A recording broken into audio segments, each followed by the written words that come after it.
Bonjour et bienvenue dans cette troisième vidéo sur les suites géométriques. Aujourd'hui on va reprendre là où on s'est arrêté la dernière fois. J'ai mis le lien dans la description si vous voulez la regarder avant. Mais juste avant de commencer, je voudrais vraiment vous remercier pour les nouveaux likes et les nouveaux abonnements. Ça me fait vraiment plaisir. Calculons aujourd'hui la somme des termes d'une suite géométrique. Dans le cas où la raison Q est différente de 1, on va reprendre l'identité remarquable de la dernière fois, c'est ce qui s'affiche à l'écran. On divise par 1 moins Q qui est différent de 0, des deux côtés bien sûr, pour pas faire de jaloux, et on obtient la somme des premières puissances de Q. 1 moins Q exposant n plus 1 sur 1 moins Q.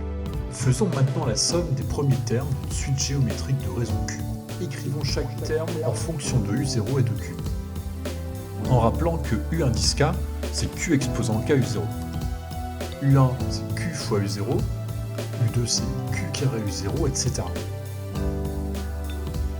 On imagine chaque terme jusqu'au dernier, U indice n, qui vaut Q exposant n fois U0.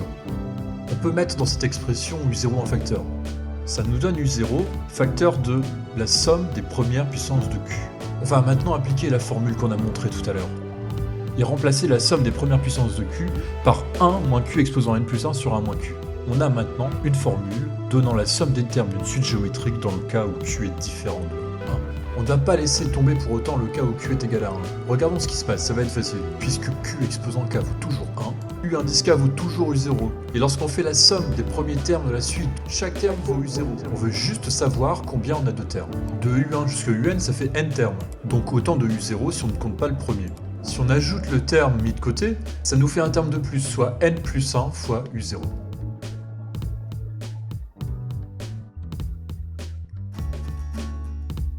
On a donc trouvé une formule particulière dans le cas où Q est égal à 1. Et même si on ne l'utilise quasiment jamais, il ne faut pas l'oublier. Et si vous ne l'avez pas fait, c'est le moment de liker. Un exemple maintenant. Calculons S qui s'inscrit à l'écran. Indexons chaque terme de la somme. 2, U0. 4 tiers, U1. 8 neuvième, U2. Et ainsi de suite, jusque 2 exposant 8 sur 3 exposant 7, qui est U indice quelque chose, mais on ne sait pas encore quoi. Pour passer de U0 à U1, on multiplie par 2 tiers. Pour passer de U1 à U2, on multiplie aussi par 2 tiers. Pour qu'on ait bien les termes d'une suite géométrique, il faudrait que pour passer de U0 au dernier terme, on multiplie par une puissance de 2 tiers.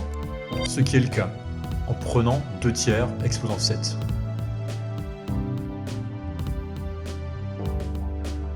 L'indice du dernier terme est donc égal à 7. On va appliquer la première formule, avec n égale à 7 et q égale 2 tiers.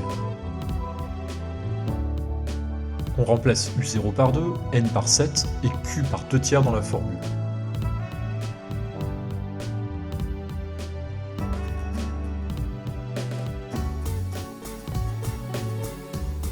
Deux tiers exposant 8, c'est 2 exposant 8 sur 3 exposant 8. Écrivons les entiers 1 comme des fractions. Cela va nous permettre de simplifier le numérateur et le dénominateur de la grande fraction. Et puisque divisé par un tiers, c'est multiplié par 3, après simplification, on obtient 2 fois 3 exposant 8 moins 2 exposant 8 sur 3 exposant 7. Abonnez-vous au cas où, et au cas où, sachez que je propose chaque dimanche sur mon blog un nouvel exercice dont je donne la solution le lendemain, avec PDF et fichier texte en bas d'article.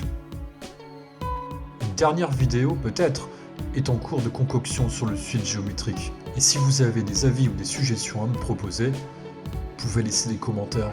Merci. À bientôt.